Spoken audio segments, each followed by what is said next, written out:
Hello hello hello hello, very very good evening everyone. स्वागत है आप सबका इस post orientation Q N A session में। देखो, फिजिक्स का ओरिएंटेशन मैं नीट 2026 के लिए ले चुकी हूँ। मैं तुम लोगों को अच्छे से अपना प्लान बता चुकी हूँ। ठीक है, कि हम लोग साल भर में क्या करने वाले हैं। जैसे हम लोग Monday to Friday detail classes, जिसके अंदर बहुत तगड़े तगड़े क्वेश्चंस हम लोग करेंगे। हर सैटरडे को एडवांस लेवल की एक्स्ट्रा क्लास होगी। तो इस तरीके से हमारा पूरा वीक जाएगा और हम लोग सिलेबस को कंप्लीट कर देंगे दिसंबर के स्टार्टिंग तक, या दिसंबर के मिड तक, या फिर दिसंबर के एंड तक। फिजिक्स में हम लोगों को टाइम देना है और ये पूरा गेम प्लान मैं तुम लोगों को ओरिएंटेशन में सिखा चुकी हूँ। तो ये जो सेशन है, ये मैं ओरिएंटेशन के इको हो रहा है। एक मिनट। अब देखो एक बार। अब इको नहीं होना चाहिए। अब ठीक है। अब ठीक है। ठीक है। Okay okay. तो अभी सुनिए बच्चों। तो अभी ये जो सेशन है, ये मैंने पोस्ट ओरिएंटेशन सेशन रखा है कि मैंने अपना गेम प्लान तो बता दिया। अब मैं बच्चों से जानना चाहती हूँ कि बच्चे क्या फील कर रहे हैं। मतलब ओरिएंटेशन देखने के बाद अब भी बच्चों के अंदर क्या डाउट्स हैं। मैं प्रिसाइजली उन डाउट्स को लेना चाहती हूँ before we begin with our physics classes. Physics classes हमारी 19 से शुरू हो रही हैं। सुबह के 8 बजे हमारी क्लास हुआ करेगी 1.5 आवर्स की। ठीक है, तो एक एक करके मैं क्वेश्चंस को लेती हूँ। कल कोई क्लास नहीं है नजिया, ना कोई क्लास हुई है 19th से। जो हमारी एकेडमिक क्लासेस हैं वो 19th से शुरू हो रही है। हम लोग 5 क्लासेस देने वाले हैं सिर्फ और सिर्फ बेसिक मैथ्स को, जिसके अंदर 4 ऑर्डिनरी क्लास होंगी, मतलब मंडे टू फ्राइडे वाली क्लास, और एक हमारी सैटरडे वाली क्लास होगी जिसके अंदर हम लोग लेवल अप क्वेश्चंस का डिस्कशन करेंगे। अंजलि का डाउट है कि मैम मिस्टेक बुक कैसे बनानी है। Very good point Anjali. देखो, सबसे पहले तो मैं ये समझती हूँ कि डिटेल, जब भी तुम लोग डिटेल सिलेबस कवरेज करते हो ना, तब मिस्टेक कॉपी नहीं बननी चाहिए और ना ही बनने चाहिए तुम्हारे शॉर्ट नोट्स। क्योंकि जब तुम डिटेल कवरेज फेज में हो तो तुम्हें क्या पता कि तुम लोग क्या भूलोगे। तुम्हें क्या पता कि कौन सी चीज एक्चुअली में नोट्स में लिखने की जरूरत है। क्योंकि डिटेल कवरेज के दौरान तो अगर तुम कोई भी चैप्टर पहली बार पढ़ रहे हो तो तुम लोग ऑब्वियस सी बात है मैक्सिमम नंबर ऑफ मिस्टेक्स करोगे। तो ये जेन्युइन नहीं है ना कि मैक्सिमम नंबर ऑफ मिस्टेक्स कर रहे हो तो वो सारे के सारे क्वेश्चन तुम लोग मिस्टेक कॉपी में डाल रहे हो। तो मिस्टेक कॉपी अगर कोई भी बच्चा बनाएगा, डिटेल सिलेबस कवरेज के दौरान नहीं बनाएगा। एक बार जब तुम्हारा डिटेल रिवीजन फेज आ जाता है, उसके बाद तुम लोग मिस्टेक कॉपी बनाओगे, जिसके अंदर दो ही चीजें होती हैं। ठीक है, एक होते हैं क्वेश्चंस, जो अब बहुत अच्छे क्वेश्चंस थे, क्योंकि हम लोगों को फिजिक्स में अब अच्छे क्वेश्चंस को टारगेट करना है। तो एक तो जो बहुत अच्छे क्वेश्चंस थे वो तुम लोगों को लिखने हैं, और दूसरा जो रटने वाली बात है ना वो लिख दो। लेकिन मैं तो तुम लोगों को बोल रही हूँ कि मिस्टेक कॉपी के अंदर सिर्फ एक ही चीज लिखो, जो कि है क्वेश्चंस। कि तुम्हें लगे कि हाँ भाई ये टेस्ट का क्वेश्चन था।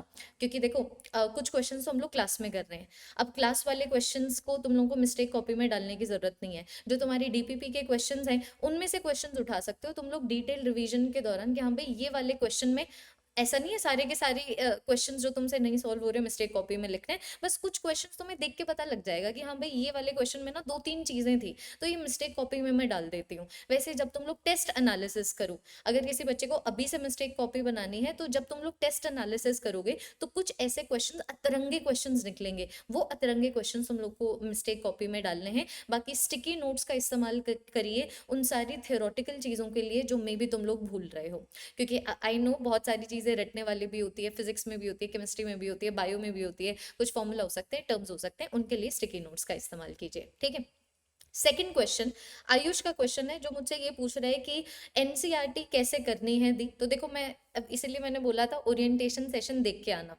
बच्चों, तुम पे कोई जिम्मेदारी नहीं है। जितने भी महापैक प्रो के स्टूडेंट्स हैं, या फिर मैं महापैक प्रो में इसीलिए बोल रही हूँ क्योंकि इसके अंदर सारे के सारे बैचेज हैं, ठीक है, या फिर महापैक के स्टूडेंट्स भी हो, तुम लोगों को कुछ एक्स्ट्रा करने की जरूरत नहीं है। अगर तुम लोगों को फिजिक्स एनसीईआरटी कवर करनी है तो फिजिक्स एनसीईआरटी के अंदर जितने भी क्वेश्चंस हैं हमारे क्लास में ही कवर होंगे। चाहे वो डिटेल कवरेज के दौरान हो, डिटेल रिवीजन के दौरान हो, वो हमारे क्रैश कोर्स के दौरान हो, या फिर वो प्रैक्टिस बैच के दौरान हो। तो फिजिक्स एनसीईआरटी का जो दिक्कत है ना, तुम लोगों को लेने की कोई रिक्वायरमेंट नहीं है। हर साल एनसीईआरटी मैं ही कवर करवा देती हूँ। या तो बिल्कुल सेम क्वेश्चंस कर लेंगे या सिमिलर क्वेश्चंस कर लेंगे, लेकिन 100% एनसीईआरटी कवर्ड होगी। ओके। Next question. लविता का क्वेश्चन है, दी एडवांस्ड बुक्स उनको भी मिलेंगे जिन्होंने उद्भव कैंपेन में बाय किया था अप्रैल में। लविता, इसके लिए ना जो एक कॉलिंग नंबर है, प्लीज इस एक बार इस कॉलिंग नंबर पे कॉल करके ना कंफर्म कर लो। ठीक है, कॉलिंग नंबर लिख लो एक बार ये, और ये जो अभी मैं नंबर दे रही हूँ सारे बच्चे सेव कर लो, टीसी हेल्पलाइन नंबर। ठीक है, नंबर है 09266, लिख लेंगे सारे बच्चे, 09266442479, इसके ऊपर कॉल करके एक बार कंफर्म कर लेना। बाकी मुझे लगता है जितने भी महापैक के स्टूडेंट्स हैं, ऑब्वियस सी बात है, चाहे तुम लोगों ने उद्भव के इवेंट में लिया हो, वैसे तो आंसर हाँ ही है। अगर ना भी होगा तो मैं तुम लोगों को वो बुक्स अवेलेबल करवाऊंगी, क्योंकि अगर तुम महापैक के स्टूडेंट हो तो कोई फर्क नहीं पड़ता तुम लोगों ने पहले लिया या बाद में लिया है, तो महापैक के स्टूडेंट हो तो एडवांस लेवल की जो बुक हैं, जो दो बुक्स हैं, एक क्लास 11 की, एक क्लास 12 की, तुम लोगों को डेफिनेटली मिल जाएगी। ठीक है, बाकी ये जो नंबर मैंने बोला है मेरे टेलीग्राम पे भी है, तुम लोग वहां से भी उठा सकते हो। Harsh is asking ma'am finger tips, बच्चे हम लोग ऑलरेडी डिस्कस कर चुके हैं इसके बारे में ओरिएंटेशन में, तो मैं अभी थोड़ा सा रिफ्रेन करूंगी ऐसे क्वेश्चंस को आंसर करना जिनके बारे में हम लोग ऑलरेडी ओरिएंटेशन में बात कर चुके हैं। आपको कोई बुक फॉलो नहीं करनी है। अगर आपको फिर भी लगे कि हम लोगों को एक पर्टिकुलर टॉपिक के ऊपर एक्स्ट्रा क्वेश्चन प्रैक्टिस करनी है, तो अड्डा 247 के ऊपर तुम्हारे पास टेस्ट प्राइम है, तुम लोग टॉपिक वाइज क्वेश्चन सिलेक्ट करके तुम टॉपिक सिलेक्ट करके उसके ऊपर क्वेश्चन प्रैक्टिस कर सकते हो। लेकिन अगर बुक की बात जाए then go with S L Arora. अगर तुम्हें एक्चुअली में कोई बुक एक्स्ट्रा फॉलो करनी है कि भाई हम तो ना, हमारे तो बहुत अच्छे मार्क्स, हमने तो बड़ी प्रिपरेशन कर ली थी 2025 के लिए, अब 2026 में तो हम लोग बिल्कुल ही झंडे गाड़ने वाले हैं, हम लोगों ने, हमारे नोट्स बने हुए हैं, हमारी डीपीपी सॉल्व हो चुकी है, हमारा ये हो चुका है, वो हो चुका है, अब भी हमारे पास टाइम बचा है, तो फिर तुम लोग एस एल अरोरा के ऊपर जा सकते हो एक्स्ट्रा क्वेश्चन प्रैक्टिस के लिए। ठीक है, विवेक इज आस्किंग कि मैम कितने आवर्स स्टडी इनफ होगी। विवेक, मुझे लगता है कि ये जो क्वेश्चन है ना, काफ़ी पर्सनलाइज्ड क्वेश्चन है। जैसे कि कुछ बच्चों का जो ग्रैबिंग कैपेसिटी है वो बहुत तेज होता है, कुछ बच्चों का मीडियम होता है, कुछ बच्चों का कम होता है। तो तुम लोग ये मत सोचो कि दिन में क्या पढ़ना है, तुम्हारे मतलब सॉरी, तुम लोग ये मत सोचो कि दिन में कितना पढ़ना है, नंबर ऑफ आवर्स से जज मत करो। तुम लोग ये करो कि हम लोगों को डेली बेसिस पे ये टारगेट्स हैं, आर्ली टारगेट्स नहीं, अचीवेबल टारगेट्स, कि ये ना सोचो कि मैं आज 12 घंटे पढ़ूंगी पढ़ूंगी, तुम ये सोचो कि सुबह उठ के कि ये सारी की सारी चीज़ें मुझे आज कवर करनी ही करनी है, अब चाहे वो 8 घंटे में हो जाए, चाहे वो 12 घंटे में हो जाए, चाहे वो 14 घंटे में हो जाए। ये मतलब तो आप लोगों को, आई नो बच्चों, मैं भी कभी कॉम्पिटेटिव एग्जाम से पहले, मुझे पता है बच्चे किस स्टेट ऑफ माइंड में होते हैं, मैं भी उस स्टेट ऑफ माइंड में होती थी, लेकिन एकदम से फिर जब हम लोग कॉम्पिटेटिव एग्जाम की तैयारी करते हैं ना, तो एवरीथिंग चेंजेस। कि जैसे हम लोग क्लास 10th के लिए प्रिपेयर करते थे घंटों के बेसिस पे, या फिर जब हम 9th में होते थे तो मम्मी ने ऐसे टाइम बांध रखा था कि इतने बजे से इतने बजे तक पढ़ना है, इतने बजे से इतने बजे तक होमवर्क करना है, वो अब नहीं होगा। तो आप आर्ली बेसिस पे टारगेट्स नहीं बनाए, अचीवेबल बेसिस पे एकेडमिक टारगेट्स बनाए। लीना का क्वेश्चन ये है, दी क्या, एक मिनट, लीना सॉरी, हाँ लीना का क्वेश्चन है, दी क्या डीपीपी आप प्रोवाइड करोगे? Yes, yes. देखो, जो डीपीपी है अड्डा 247 की तरफ से तुम लोगों को हमेशा आएगी, ठीक है, ये चीज़ मान के चलो। लेकिन मैं बहुत घुसती हूँ प्रिपरेशन में, ठीक है, अगर मैं इन्वॉल्व होती हूँ तो मैं बहुत अंदर तक इन्वॉल्व होती हूँ, और ये मेरा कमिटमेंट बताता है। तो तुम लोगों को जो कुछ भी पढ़ाऊंगी मेरी तरफ से डीपीपी आएगी ही आएगी। और मैं तुम्हें बोल रही हूँ, मेरी जो डीपीपी आएगी उसको तुम हर तरीके के क्वेश्चन के ऊपर प्रायोरिटाइज कर सकते हो। मेरे सिलेक्टेड क्वेश्चंस हैं, 500 में से 40 क्वेश्चन सिलेक्ट करके दूंगी, 500 में से 100 क्वेश्चन सिलेक्ट करके दूंगी। इसका मतलब तुम समझ रहे हो कि मैं बिल्कुल बहुत सारे क्वेश्चन में से तुम लोगों को कुछ कुछ क्वेश्चंस देने वाली हूँ, कुछ अभी डिटेल सिलेबस कवरेज के दौरान, फिर डिटेल रिवीजन के दौरान, फिर आगे एंड आगे। वो डीपीपी कैसे मिलेगी? जैसे क्लास का पीडीएफ डाउनलोड करते हो ना तुम लोग ऐप के ऊपर, तो बस जब डीपीपी होगी तो वहां पर डीपीपी का ऑप्शन भी आएगा, ठीक है, तो वैसे तुम लोग डाउनलोड कर सकते हो। लेट्स सी, मैम, संस्कृति का क्वेश्चन है, मैम कोई प्रेफरेंस बुक लेने की नीड है क्या? मेरे पास एच सी वर्मा है। देखो, बहुत अच्छी बुक है एच सी वर्मा, थ्योरी के पीओवी से, ठीक है, बहुत ज़्यादा अच्छी बुक है। मतलब एच सी वर्मा की बुक अगर तुम लोग मैकेनिक्स के लिए पढ़ लोगे ना, तो तुम्हें लगेगा कि भाई ये क्या हो गया, ये तो मुझे दिखने लग गया, ये तो ऐसे ऐसे मुझे सारी चीज़ें विजुअलाइज होगी। बट थियरी तो क्लास में हो जाएगी, थियरी तो क्लास में हो जाएगी। Do you understand me? तो क्वेश्चन के पीओवी से बात करें तो एच सी वर्मा को साइड रख दो, मतलब don't use H C Verma just because you have H C Verma. Go with S L Arora. है ना। एस एल अरोरा अच्छी बुक है, उसमें थोड़ा सा इन्वेस्ट करो अगर तुम्हें बुक्स की रिक्वायरमेंट है। बाकी मुझे नहीं लगता, जितने मैं क्वेश्चंस दे देती हूँ तो एक भी ऐसा बच्चा बचता है कि हाँ हमारी डीपीपी सॉल्व होगी, क्लास के क्वेश्चंस हो गए, टेस्ट एनालिसिस कर लिया, और अब भी हमारे पास टाइम बचता है कुछ एक्स्ट्रा करने का।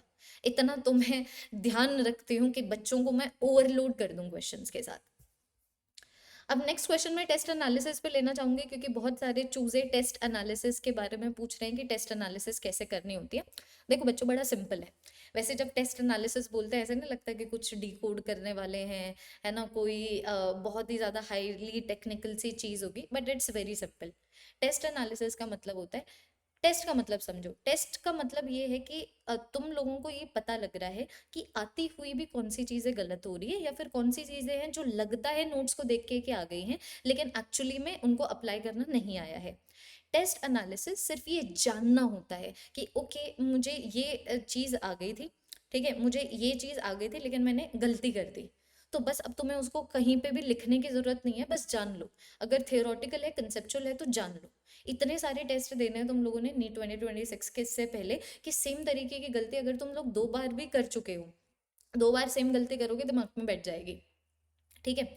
और उसके बाद तुम लोग फिर टेस्ट एनालिसिस जब भी करोगे, मतलब तुम ये देखोगे कि हाँ ये क्वेश्चन सही है कि नहीं, ये क्वेश्चन गलत है, गलत क्यों है, ओके ये चीज़ मुझे आती थी लेकिन मुझे याद नहीं रही, कि ओ तो मैं देख लेती हूँ इसका सही आंसर क्या है, डन, अब मुझे समझ आ गया, मूव ऑन। अब नेक्स्ट क्वेश्चन गलत गए है क्योंकि मुझे अप्लाई ही नहीं करना आया, तो फिर बाद में उस क्वेश्चन को प्रॉपरली सॉल्व करो।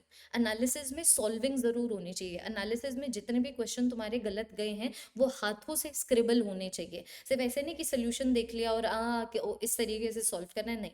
टेस्ट एनालिसिस के दौरान तुम्हारी कलम चलनी चाहिए, और अगर तुम्हारे लेटस से हाइपोथेटिकली अगर एक्स में से वाई क्वेश्चन तुम्हारे गलत गए हैं, तो वाई क्वेश्चन के सोल्यूशन तुम्हें रफ में इस तरीके से जरूर लिखने हैं।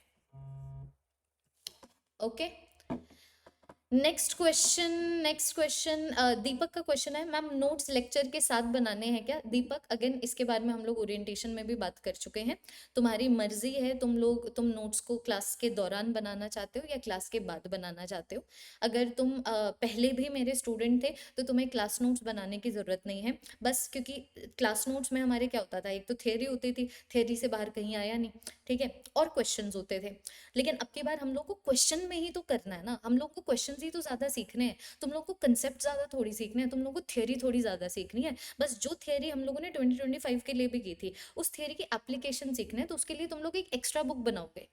कि मान लो क्लास में मैं बहुत अच्छा क्वेश्चन करवाती हूँ और मैं उसके ऊपर स्टार बना देती हूँ, मैं बोल देती हूँ कि भाई ये वाला क्वेश्चन नोट करना है, तो क्लास के बाद तुम लोग उसको नोट कर सकते हो, है ना। प्लीज एक बार ओरिएंटेशन जरूर देख लेना बच्चों, क्योंकि मैंने इसीलिए नाम में ना पहले लिखवाया है पोस्ट ओरिएंटेशन Q&A, कि ओरिएंटेशन के बाद वाला क्वेश्चन एंड आंसर सेशन, ताकि तुम लोगों का दिमाग बिल्कुल क्लियर हो, इससे पहले हम लोग फिजिक्स क्लासेस स्टार्ट करें।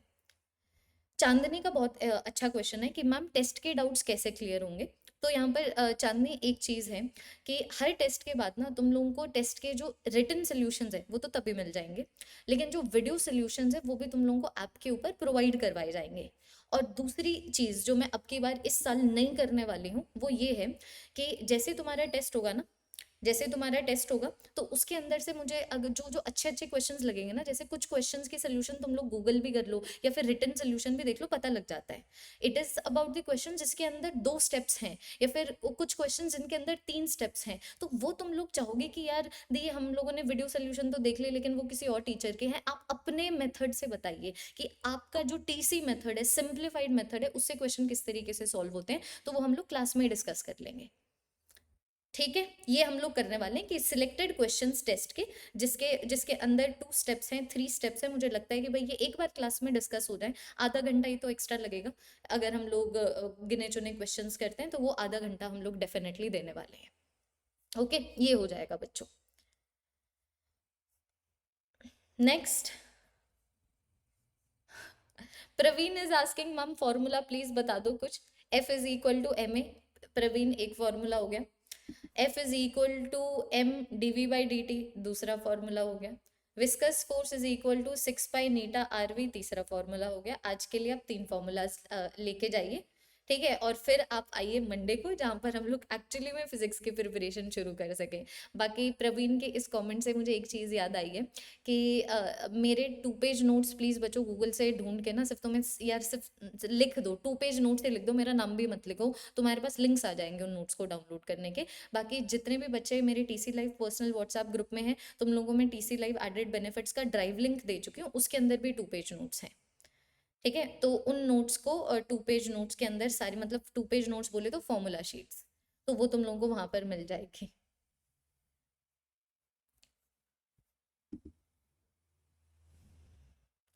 नवनीत इज सेइंग कि मैम खुद पर तो नहीं है भरोसा, लेकिन आप पर भरोसा है कि आप फिजिक्स क्लियर करवा दोगे। मैंने एक चीज सीखी है Navneet, first of all I would like to thank you for showing so much trust. मतलब बहुत अच्छा लगता है ये जान के कि ये जो 8-9 साल से हम लोग पढ़ा रहे हैं, इतनी जो मेहनत की, इतने जो सैक्रिफाइस किए हैं, उसके बाद बच्चों का हम पे ट्रस्ट है। लेकिन जो इससे इम्पोर्टेंट चीज़ मैं बोलना चाहती हूँ वो है ये, आप उसी इंसान की हेल्प कर सकते हो जो खुद की हेल्प करने को रेडी है। कोई फर्क नहीं पड़ता चाहे तुम्हें मुझ पे भरोसा हो या ना हो, जब तक तुम्हें खुद पे भरोसा नहीं है तो तुम्हें तो अपने ऊपर भरोसा रखना ही पड़ेगा ना यार। तुम सोचो, तुम्हारा दिमाग तुम्हारा घर है, ठीक है, इस दिमाग के अंदर जो थॉट्स हैं वो तुम्हारा घर है। अगर यही थॉट्स तुम्हें बोल रहे हैं कि पता नहीं तुझसे नीट क्लियर होगा कि नहीं होगा, तो तुम कैसे, तुम्हारा किस तरीके से तुम्हारा सेल्फ कॉन्फिडेंस डाउन हो जाएगा। और तुम्हें पता है जितना कंपटीशन है ना, लो सेल्फ कॉन्फिडेंस वाले का कुछ नहीं होगा। तो तुम लोगों को अपने ऊपर विश्वास जरूर से रखना है, क्योंकि तुम कर लोगे। बच्चा जी, आपकी गलती नहीं है जिस तरीके से आपकी बार नीट का पेपर आया है।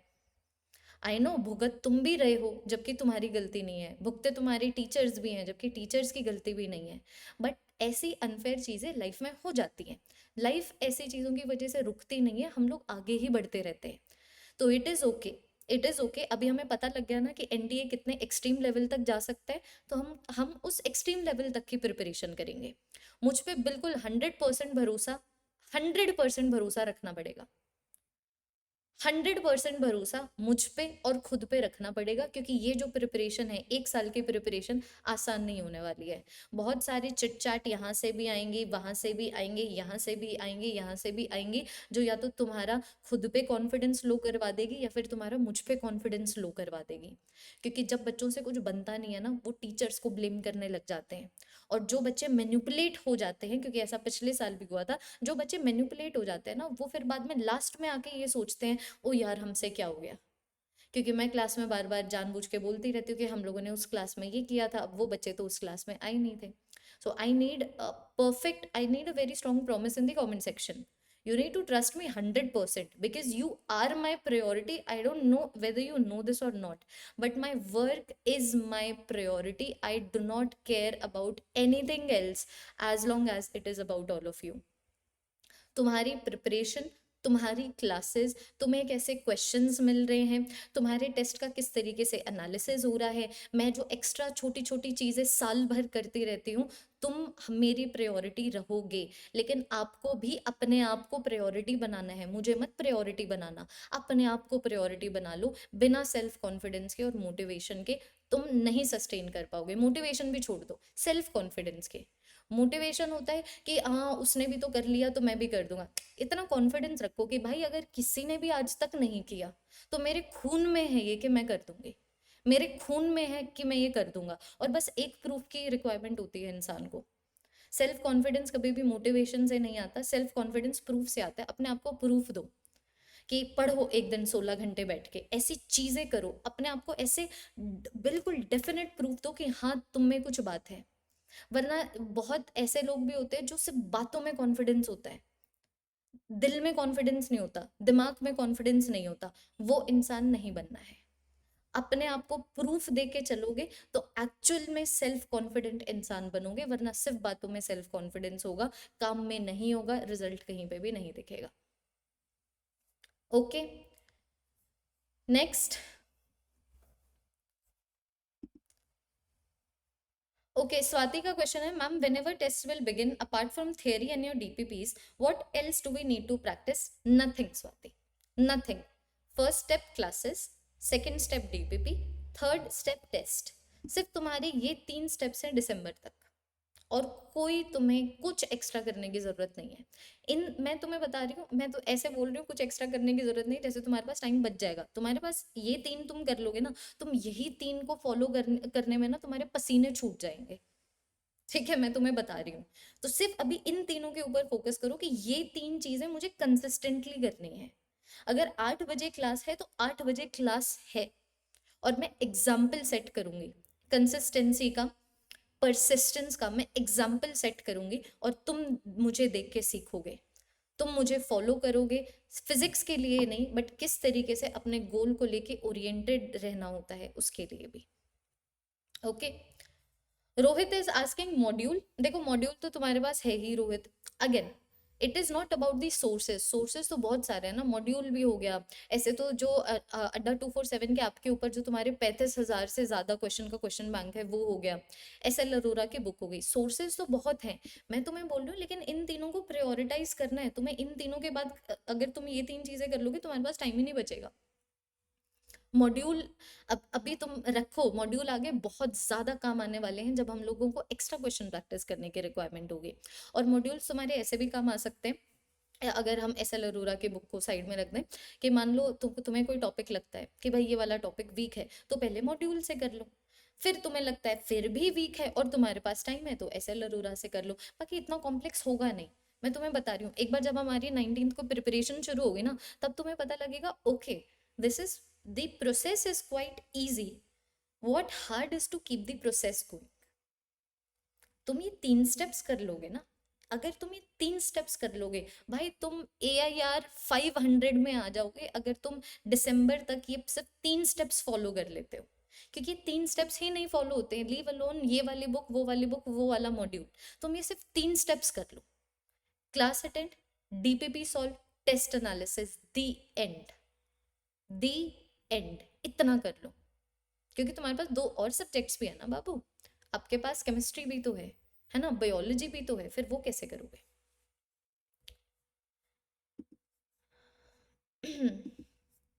Yes, I will send the drive link again in the group तनिशी।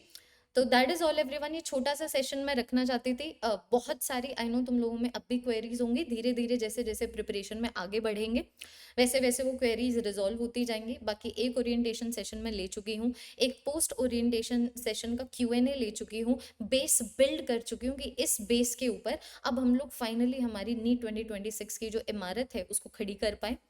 Her class में तुम्हारी क्वेरीज सॉल्व करूंगी मैं, do not worry at all. Her class में तुम्हें बताऊंगी कैसा कैसे तुम लोगों को अपना मेंटल स्पेस रखना है। हर क्लास में मैं तुम लोगों को मोटिवेट करूंगी, हर क्लास में मैं तुम लोगों को ओरिएंट करूंगी, हर क्लास में तुम्हें पता लगेगा कि एक और इंसान है, ठीक है, जो हमें तो दिख रहा है, लेकिन हमें दिख तो रहा है, लेकिन हमें एक्चुअली में दिख भी नहीं रहा, बट वो हमारे साथ है।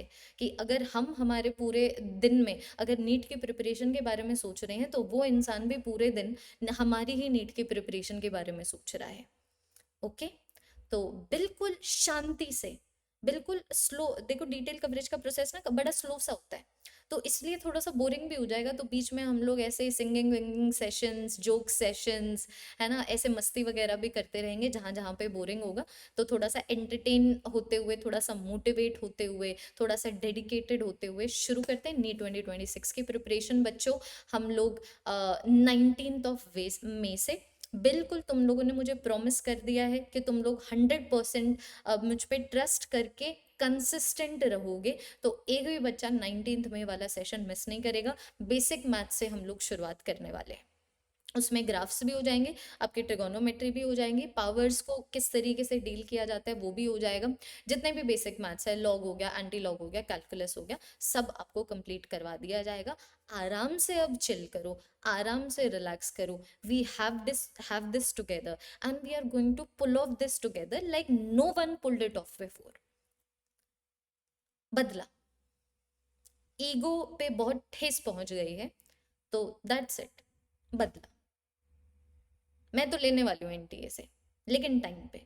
अभी के लिए जब हमारा टाइम नहीं है, शांत रहते हैं, let us go with the flow, but बदला, ठीक है, बिल्कुल समय के साथ बदला। ओके, चल, that is all everyone, take care, अपना ख्याल रखिए। मिलते हैं बच्चों 19 मई को बेसिक मैथ शुरू करेंगे। Bye bye. Good bye. Bye bye everyone. Take care. Bye bye.